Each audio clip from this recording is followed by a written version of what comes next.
இன்னைக்கு நாம இந்த வீடியோல தி ஹவுஸ்மேட் அப்படின்ற ஒரு ஹாலிவுட் படத்தை பத்தி தான் பார்க்க போறோம். இங்க ஒரு பணக்கார வீட்டுக்கு ஒரு வேலைக்காரியை வேலைக்கு எடுக்கிறாங்க. இந்த பணக்கார அம்மா வேலைக்காரி கிட்ட வீட்டை சுத்தி காமிக்கிறாங்க. இப்போ இந்த வேலைக்காரிக்கு அவங்க வீட்லயே தங்க ரூம் எல்லாம் ரெடி பண்ணி அங்கேயே தங்க வைக்கிறாங்க. இப்போ அவங்க ஹஸ்பண்ட் அப்புறம் அவங்க குழந்தைகிட்ட இந்த வேலைக்காரியை அந்த பணக்கார லேடி வந்து அறிமுகப்படுத்தி வைக்கிறாங்க. இப்போ அடுத்த நாள் இந்த பணக்கார லேடி ஒரு சைக்கோ மாதிரி நடந்துக்கிறாங்க. அதே சமயம் இந்த வீட்டில் ஒரு தோட்ட வேலை செய்யற ஒரு வேலைக்காரன் இருக்கான். அவரு இந்த வேலைக்காரி கிட்ட ஏதோ சொல்ல வராரு. ஆனா அதுக்குள்ள அந்த பணக்கார லேடி வந்து டிஸ்டர்ப் பண்றாங்க. இப்போ ஒரு நாள் சனிக்கிழமை அன்னைக்கு இந்த வேலைக்காரி எனக்கு வெளியே வேலை இருக்கு அப்படின்னு போய் போலீஸ் ஸ்டேஷன்ல போயிட்டு கையெழுத்து போட்டு வருவாங்க. என்னன்னா இந்த வேலைக்கார லேடி ஒரு கொலை பண்ணிட்டு அதுக்காக 15 வருஷம் ஜெயிலில் தண்டனை கொடுத்துருப்பாங்க. அதில் 10 வருஷம் முடிஞ்சிருக்கும். பேலன்ஸ் இருக்க 15 வருஷத்துக்கு பேலன்ஸ் இருக்கிற 5 வருஷத்துக்கு இவங்க பரவல் வந்திருப்பாங்க.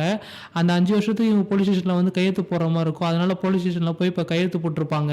இப்போ அந்த பணக்காரனோட அம்மா வந்து ஒரு பிளேட்டை கொடுத்து இது ரொம்ப பிரீமியமான பிளேட்டு, ரொம்ப பத்திரமா பார்த்துக்கணும்னு அந்த பணக்கார லேடிக்கிட்டையும் இந்த வேலைக்காரி இருக்கும்போது சொல்லிட்டு போவாங்க. இப்போ ஒரு நாள் இந்த வேலைக்கார பொண்ணு நைட்டு தூக்கம் வரலன்னு டிவி வந்து பார்க்குறாங்க. கீழே அவங்க ரூம் மாடியில் இருக்கும். மாடியிலேருந்து கீழே வந்து ஹாலில் டிவி பார்க்குறாங்க. இப்போ அந்த பணக்காரனும் சவுண்டு கேட்டு வந்து அந்த வேலைக்காரி கூட சேர்ந்து டிவி பார்க்குறான். இப்போ அங்கே வந்து பணக்கார லேடி இந்த வேலைக்காரிக்கு வார்னிங் கொடுக்குறாங்க. இப்போ அடுத்த நாள் பணக்கார லேடி வீட்டுக்கு வந்த பணக்கார லேடியோட ஃப்ரெண்ட்ஸு அவகிட்ட நல்லா பேசுகிறாங்க. அந்த பணக்கார லேடி கிச்சனுக்கு போனதுக்கப்புறம் இந்த பணக்கார லேடியை பற்றி தப்பாக பேசுவாங்க. இப்போ இதையெல்லாம் இந்த வேலைக்காரி அங்கே வேலை செஞ்சுக்கிட்டு கேட்டுக்கிட்டு இருப்பாங்க. இப்போ அவங்க அங்கே நடக்கிறது எல்லாத்தையும் ஒரு டைரியில எழுதி வச்சுப்பாங்க. நைட்டு அவங்க தூங்க போகிறதுக்கு முன்னாடி அந்த வேலைக்காரி வந்து தன்னோட ரூமில் இருக்கும்போது டைரி எழுதுகிற பழக்கம் இருக்கும். அந்த டைரியில் எழுதி வச்சுப்பாங்க. இப்போ இந்த வேலைக்காரி அந்த பணக்கார லேடி ஸ்ட்ரெஸ்ஸுக்கு எடுத்துக்கிற டேப்லெட்ஸை பார்த்து இந்த வீட்டை விட்டு போக கூடிய சீக்கிரம் போய் ஆகணும், வேற வேலையை ரெடி பண்ணிட்டு வெளியே போய் ஆகணும் அப்படின்னு சொல்லிட்டு ட்ரை பண்ணுவாங்க. இப்போ ஒரு நாள் இந்த வேலைக்காரி நைட்டு தூங்கிட்டு இருக்கும்போது திடீர்னு அந்த பணக்காரி என்ன பைத்தியம்னு சொன்னதை என் ஃப்ரெண்ட்ஸ் சொன்னாங்கல்ல, அதை நீ நம்பிட்டியா அப்படின்னு ஒரு கையில் கத்தியோட வந்து நிற்கிறா. அவள் தூங்கிட்டு இருக்கும்போது அந்த ரூமில் இப்போ அந்த பணக்கார லேடியோட ஹஸ்பண்ட் அவளை வந்து அங்கே கூட்டிகிட்டு போகிறான். இப்போ அப்படியே அடுத்த நாள் இந்த பணக்கார லேடி வந்து நைட் நடந்த எல்லாத்தையும் நான் மறந்துட்டேன் அப்படின்னு சொல்லிட்டு சொல்லுவா. கத்தியோட வந்து நின்றுப்பா, அதெல்லாம் நான் நைட்டு நடந்ததை மறந்துட்டேன் அப்படின்னு சொல்லிட்டு ஈஸியாக சொல்லுவா. இப்போ இந்த பணக்கார லேடி ஒரு மியூசிக் ப்ரோமுக்கு டிக்கெட் புக் பண்ண சொல்லி அதுக்கப்புறம் ஒரு ஹோட்டலில் ரூமும் புக் பண்ண சொல்லி இந்த வேலைக்காரியை சொல்லுவா. இந்த வேலைக்காரியை புக் பண்ணிவிடுவா. இப்போ அந்த சின்ன பொண்ணை டான்ஸ் கிளாஸுக்கு கூட்டிகிட்டு இந்த வேலைக்கார லேடி போன உடனே அங்கே வந்து ஒரு லேடி அந்த சின்ன பொண்ணை அந்த பணக்கார லேடி தண்ணியில் தள்ளி விட்டு இருக்கா. ஆனால் அந்த பணக்காரியோட வீட்டுக்காரர் ரொம்ப நல்லவன் அப்படின்னு சொல்கிறாங்க. இப்போ அந்த வீட்டில் வேலை செய்கிற ஒரு தோட்டக்காரங்கிட்ட வெளியே போய் பேச அங்கே வந்து பணக்கார லேடி நீ எதுக்கு டிக்கெட் புக் பண்ண அப்படின்னு சொல்லிட்டு சண்டை போடுறாங்க. ஆக்சுவலாக இவ தான் மியூசிக் ப்ரோக்ராம் இருக்குன்னு சொல்லிட்டு டிக்கெட் புக் பண்ண சொல்லியிருப்பா. ஆனால் நீ ஏன் டிக்கெட் புக் பண்ண சொல்லிட்டு வந்து சண்டை போடுவா. அது மட்டும் இல்லாமல் இந்த வேலைக்காரி வந்து நீங்கள் தானே நீங்கள் டிக்கெட் புக் பண்ண சொன்னீங்க அப்படின்னு கேட்க இந்த வேலைக்காரி சொல்லுவாங்க. இப்போ இந்த டிக்கெட்டுக்கு எவ்வளோ பணம் செலவாகுதோ அதை வந்து நான் உன்னோட சம்பளத்தில் தான் பிடிச்சிப்பேன் அப்படின்னு சொல்லிட்டு அந்த பணக்கார லேடி வந்து அந்த வேலைக்காரிகிட்ட சொல்லுவான். ஆனால் அங்கே வந்து அவன் வீட்டுக்காரன் அந்த பணக்கார ஹஸ்பண்ட் என்ன சொல்லுவான்னா, அதெல்லாம் ஒன்றும் இல்லை, நீ கொடுக்க தேவையில்லை, உன் சம்பளம் எல்லாமே ஃபுல்லாகவே வந்துடும் அப்படின்னு சொல்லிட்டு அந்த வேலைக்காரியை வந்து சமாதானப்படுத்துகிறான். இப்போ இந்த பணக்கார முதலாளி என்ன சொல்லுவானா, அந்த டிக்கெட் புக் பண்ணதுக்கு நீ நானும் போகலான்னு சொல்லி 2 பேரும் அந்த மியூசிக் ப்ரோக்ராம் போகிறாங்க. அங்கே அவங்க புக் பண்ண மியூசிக் ஷோ பார்த்துட்டு முடிச்சுட்டு டின்னர்லாம் சாப்பிட்டுட்டு அந்த ஹோட்டலில் அவங்க 2 பேரும் ஃபிசிக்கல் ரிலேஷன்ஷிப் வச்சுக்கிறாங்க. இப்போ இந்த பணக்கார முதலாளி வேலைக்காரி 2 பேருமே அவங்க வீட்டுக்கு வராங்க. இப்போ அந்த பணக்கார லேடியுமே ட்ரிப் போயிட்டு வராங்க. ட்ரிப் முடிஞ்சு அவங்க வீட்டுக்கு வராங்க. இப்போ அந்த பணக்கார லேடி என்ன சொல்கிறாங்க, இந்த வேலைக்காரி நம்மகிட்ட போய் சொல்லியிருக்கா, இவ 10 வருஷமாக ஜெயிலில் இருந்திருக்கா அப்படின்னு அவங்க வீட்டுக்காரங்க முன்னாடி சொல்கிறாங்க. இப்போ இந்த பணக்கார லேடி அந்த வேலைக்காரர்கிட்ட வந்து காரையும் அவங்களோட கார்டையும் கொடுத்து சூப்பர் மார்க்கெட்டில் போய்ட்டு திங்ஸ் வாங்கிட்டு வர சொல்கிறாங்க. அதே சமயம் இந்த வேலைக்கார லேடி சூப்பர் மார்க்கெட்டில் திங்ஸ் வாங்கிட்டு வெளியே வரும்போது அவங்கள வந்து போலீஸ் அரெஸ்ட் பண்ணிடுறாங்க. இந்த பணக்கார லேடி என்ன சொல்லியிருப்பாங்கன்னா, அந்த வேலைக்காரி வந்து என்னோட கார்டையும் திருடிட்டு போயிட்டா அப்படின்னு சொல்லிட்டு கம்ப்ளைண்ட் கொடுத்துருப்பாங்க. அதனால தான் போலீஸ் வந்து அந்த வேலைக்கார லேடியை வந்து அரெஸ்ட் பண்ணியிருப்பாங்க. இப்போ இந்த பணக்கார முதலாளியும் வேலைக்காரியை போலீஸ்லேருந்து காப்பாற்றி கூப்பிட்டு வராரு. இப்போ 2 பேருமே அந்த மியூசிக் ஷோ போனதையும் அவங்க 2 பேரும் ஹோட்டலில் தங்குது எல்லாம் தெரிஞ்சு தான் இந்த பணக்கார லேடி வந்து அந்த வேலைக்காரி மேலே கம்ப்ளைண்ட் கொடுத்துருப்பாங்க. இப்போ அந்த பணக்கார முதலாளி என்ன சொல்லுவானா, நீ இவ்வளோ பண்ண டார்ச்சர்லாம் ஓகே, ஆனால் இப்போ இந்த பொண்ணுக்கு பண்ணதெல்லாம் என்னால் பொறுத்துக்க முடியாது, இதுக்கப்புறம் நீ எனக்கு தேவையில்லை, வீட்டை விட்டு வெளியே போ அப்படின்னு சொல்லுவான். அதாவது அவங்க மனைவியை வந்து வேலைக்காரிக்காக வீட்டை விட்டு வெளியே போக சொல்லுவார் அந்த பணக்கார முதலாளி. இந்த வேலைக்காரியும் உன்னோட திங்ஸ் எல்லாத்தையும் வீட்டை விட்டு எடுத்துகிட்டு போக நான் ஹெல்ப் பண்ணட்டுமா அப்படின்னு நெக்கலா கேட்க, இப்போ அந்த பணக்கார லேடி அந்த வேலைக்காரியை கன்னத்தில் ஓங்கி ஒரே அடி அடிச்சுட்டு இதுக்கப்புறம் உன்னோட கதையே முடிஞ்சுது அப்படின்னு சொல்லிட்டு அங்கேருந்து கிளம்புறா.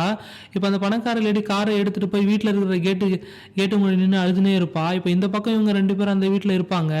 இப்போ அந்த பணக்கார முதலாளியோட அம்மா கொடுத்த பிளேட் அந்த வேலைக்காரி தெரியாமல் போட்டு உடைச்சிருவாங்க. அதாவது அந்த வேலைக்காரன் வந்து எட்டி பார்த்துருப்பான். அதனால் பார்த்து ஷாக் ஆகி இவங்க வந்து பிளேட்டை கீழே போட்டு உடைச்சிருப்பாங்க. அந்த பணக்கார பணக்கார முதலாளி என்ன சொல்லுவான்னா, இந்த பிளேட்டை பத்திரமா எடுத்து வை அப்படின்னு சொல்லியிருப்பான். இப்போ இந்த வேலைக்கார லேடியும் அதை கழுவாம அந்த பிளேட்டில் சாப்பாடு இருந்திருக்கும் அப்படியே எடுத்து வச்சிருப்பாங்க. இப்போ இந்த பணக்கார முதலாளி இதையுமே பார்த்துட்டு இப்போ இந்த வேலைக்காரி ரூமில் இவங்க 2 பேருமே ஒன்றா இருப்பாங்க. அதாவது அந்த முதலாளியும் அந்த வேலைக்காரியும் ஒன்றா இருப்பாங்க. இப்போ அடுத்த நாள் அப்படியே காலையில் இந்த வேலைக்காரி ரூமில் இருந்த பெட்டு மட்டும்தான் இருக்கும். இப்போ அந்த பணக்கார முதலாளி இந்த வேலைக்காரி எவ்வளோ சொல்லி அந்த கதவை திறக்க மாட்டான்.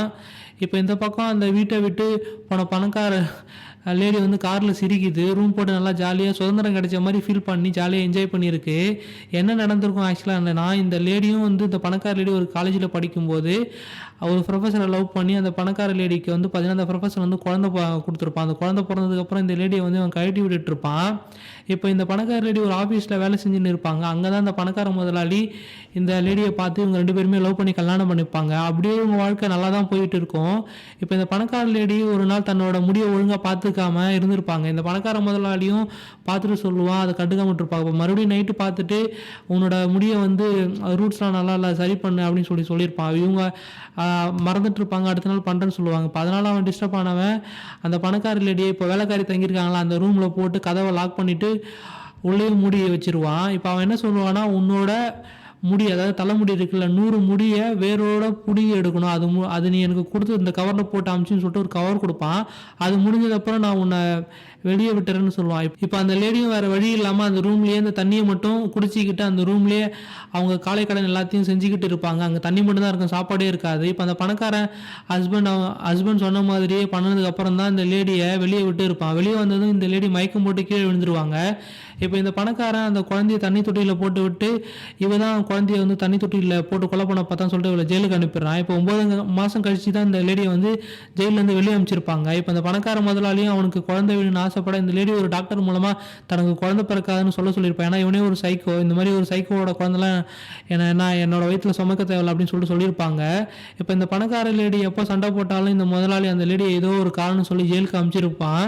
இப்போ இந்த பணக்கார லேடி இப்போ தான் இந்த வேலைக்காரியை பற்றி எல்லாத்தையும் தெரிஞ்சுக்கிறா. அவள் ஜெயிலுக்கு போனது தெரிஞ்சு கூட இந்த பணக்கார லேடி தான் இவனுக்கு வந்து இந்த லேடி இந்த வேலைக்காரி தான் கரெக்ட்னு சொல்லிட்டு எல்லாத்தையுமே பார்த்து தான் வேலைக்கு ஆள் எடுத்திருப்பான். ஆனால் அவள் ஜெயிலுக்கு போனது தெரியாதுன்னு சொல்லிட்டு அவன் வீட்டுக்காரன் சொல்லியிருப்பான். ஆக்சுவலாக அந்த வீட்டுக்காரன் வந்து ஒரு சைக்கோ. அந்த சைக்கோவை சமாளிக்க இந்த வேலைக்காரி தான் கரெக்டுன்னு சொல்லி ட்ராப் பண்ணி தான் அந்த வேலைக்காரியை அந்த வீட்டுக்காரன்ட்ட மாட்டி விட்டுருப்பா.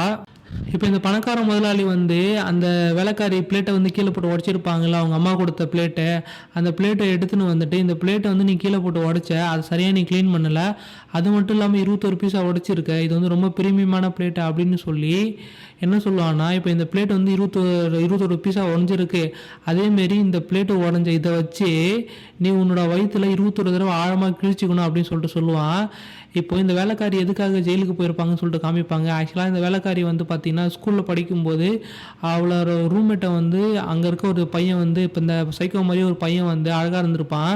அவளை வந்து அவன் ரேப் பண்ணியிருப்பான். அவனுக்கு தப்பாக நடந்ததுனால இந்த ரூம்மேட்டை காப்பாற்றுறதுக்காக அவனை கொண்டு தான் இந்த வேலைக்காரி வந்து ஜெயிலுக்கு போயிருப்பாங்க. இப்போது அடுத்த நாள் அந்த வேலைக்காரியுமே என்ன பண்ணுவான்னா, இப்போ இவங்கிட்டேருந்து போகிறதுக்கு வேறு வழி இல்லைன்னு சொல்லிட்டு அவன் சொன்ன மாதிரி அந்த பிளேட்டை வச்சு வயிற்றில் 21 தடவை வந்து ஆழமாக கிழிச்சிக்கிறாங்க.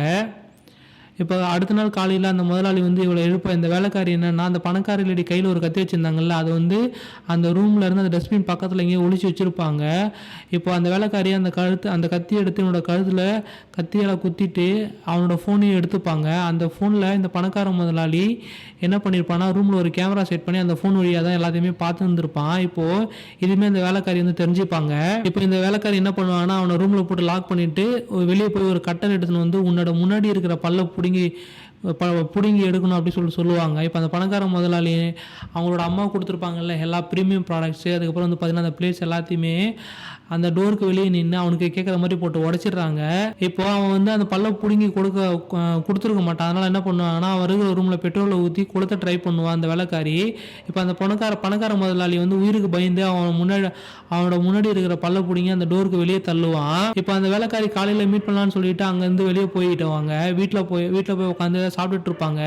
இப்போ அந்த வீட்டை விட்டு போன பணக்கார லேடி, ஐயோ நம்ம தெரியாமல் இந்த சைக்கோ கிட்ட போய் இந்த வேலைக்காரியை மாட்டி விட்டணும், அவளை எப்படியே காப்பாற்றணும்னு சொல்லிட்டு அங்கே வீட்டுக்கு வந்திருப்பாங்க. இப்போ இந்த வேலைக்காரி வெளியே இருக்கிறாங்கன்னு தெரியாமல் அந்த ரூம்குள்ளே தான் மேலே இருக்கிற மாடியில் தான் அந்த வேலைக்காரி இருக்காங்கன்னு சொல்லிட்டு இவங்க போய் திறக்க போவாங்க. என்ன சத்தங்கின்னு சொல்லிட்டு இந்த வேலைக்காரியும் போய் ரூமில் போய் அந்த 3rd ஃப்ளோரில் போய் பார்ப்பாங்க. திறக்காதீங்க அப்படின்னு சொல்கிறதுக்குள்ளே அவங்க கதவை திறந்துருவாங்க. அந்த பணக்கார சைக்காவும் வெளியே வந்து அந்த பணக்கார லேடி தள்ளி விட்டு அடிச்சிருவான். அவங்களும் மாடியிலேருந்து கீழே விழுவாங்க ஸ்டெப்ஸில். இப்போது இந்த பணக்கார முதலாளியும் அந்த வேலைக்காரி கூட சண்டை போடுவான். அந்த வேலைக்காரி வந்து வெளியே போன மாதிரி காமிப்பாங்க. இப்போ வெளியே போய் தேடி பார்த்துட்டு மறுபடியும் வந்து உள்ளே வந்து கதவை லாக் பண்ணிப்பான் இந்த முதலாளி சைக்கோ. இப்போது அங்கே வந்து அந்த பணக்கார லேடிக்கிட்ட என்ன சொல்கிறான் அப்படின்னா, நான் தப்பு பண்ணிட்டேன், நம்ம மறுபடியும் ஒன்றா சேர்ந்து வாழலாம், ஒரு புதுசாக வாழ்க்கையை ஸ்டார்ட் பண்ணலாம் அப்படின்னு சொல்லிட்டு சொல்லுவான். இப்போ இவன் எல்லாத்தையுமே வந்து பார்த்தீங்கன்னா அந்த மாடியில் இருக்கிற ஸ்டெப்ஸ் பக்கத்தில் தான் நின்றுட்டு பேசிகிட்டு இருப்பான். ஆக்சுவலாக அந்த வந்து வீடு வந்து 2 ஸ்டெப்ஸாக இருக்கும்.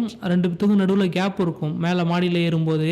அப்படி பேசிகிட்டே இருக்கும்போது இந்த பணக்கார சைக்கோவை பின்னாடி வந்து அந்த வேலைக்காரியை அடித்து அந்த ஸ்டெப்ஸ்லேருந்து தள்ளி விட்டுருவாங்க. இப்போ அவனுமே மேலே 3வது மாடியிலேருந்து கீழே விழுந்ததால் அடிபட்டு கீழே விழுந்து இறந்து போயிடுவான். இப்போ அந்த பணக்கார லேடி என்ன சொல்லுவாங்கன்னா, அங்கேருந்து ஒரு பல்பை வந்து கீழே போட்டு நைட்டு வந்து பல்பை மாட்டும்போது கீழே தவறி விழுந்து இறந்துட்டான் அப்படின்னு சொல்லிட்டு ஒரு செட்டப் பண்ணுறாங்க. இது கொலை இல்லை, தெரியாமல் தவறி விழுந்ததுனால நடந்துச்சு அப்படின்னு சொல்லிட்டு செட் பண்ணுறாங்க.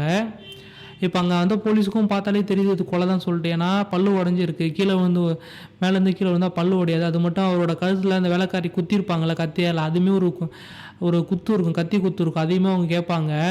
ஆனால் இவங்க வந்து இல்லை அது கீழே விழுந்தது தான் அப்படின்னு சொல்லிட்டு சொல்லுவாங்க. அதுக்கு அந்த போலீஸோ நைட்டு யாருன்னா போயிட்டு பல்பு மாட்டாங்களா அப்படின்னு சொல்லிட்டு அந்த போலீஸ் கேட்பாங்க. அதுக்கு அந்த பணக்கார லேடி என்ன சொல்லுவாங்க, இல்லை எங்கள் வீட்டுக்காரர் வந்து எல்லாத்துலேயுமே பர்ஃபெக்டாக இருக்குன்னு நினைப்பாரு, அதனால் அந்த பல்பு ஒர்க் ஆகலை, அதனால தான் அந்த நைட்டுன்னு கூட பார்க்காம போய் பல்பு மாட்ட போனார் அப்படின்னு சொல்லிட்டு சொல்லுவோம் அந்த பணக்கார லேடி. ஆனால் அந்த போலீஸ் அதை நம்ப மாட்டாங்க.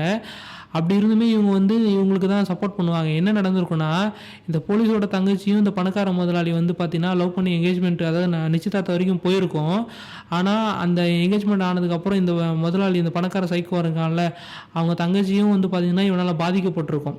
இப்போது இந்த போலீஸும் இந்த கொலையை வந்துட்டு அவன் தங்கச்சிக்கு நடந்த அநீதிக்காக வந்து பார்த்தீங்கன்னா இவனை வந்துட்டு அது கொலையில் தற்கொலை அப்படின்னு சொல்லிட்டு கேஸை க்ளோஸ் பண்ணிடுவாங்க. அதாவது தவறி விழுந்துட்டான்னு சொல்லிட்டு அந்த கேஸை க்ளோஸ் பண்ணிடுவாங்க.